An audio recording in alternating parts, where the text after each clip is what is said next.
As you're probably well aware, when you bring images off a camera onto your computer, they come in usually with the file names that the camera used to write them to its little memory card. Now, if you're using the photo downloader utility that is part of Adobe Bridge, or you use the file get photos from camera command, you can actually change the file naming of the files that you bring in as you dump them off the camera. In this case, we haven't done that. So there's a way to actually change the names of all your files in a batch process. You can do it all in one step instead of actually clicking and changing the file name one by one.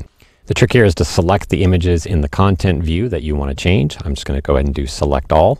So Command or Control A to select everything in the current view in the content panel here. Under your Tools menu in Bridge is the Batch Rename command. We'll go ahead and choose that. And that brings up this very large dialog box where you have a lot of control over how you want your files to be renamed. One of the things you can do is decide if you want to just rename them in the same folder, just change the existing files, or rename them and move them to another folder, or even copy them to another folder. We're going to go ahead and just rename them in the same folder. And at this point here, you can then decide what kind of naming scheme you want to use. By default, the first option is just simple text, meaning whatever you type in here. So let's say I want to have the base of my file names here be the word sisters, followed by an underscore, so that there's a space between that word and then what comes next.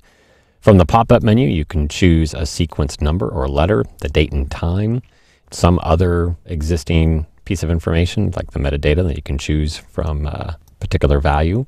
Let's just go back to a sequential number and keep it easy.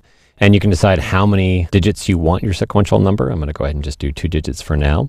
And you can also decide, what does your starting number need to be? Keeping track of all my images sequentially, I want them all to have unique sequential numbers. I can just type in the start number from the previous series that I've done, let's say.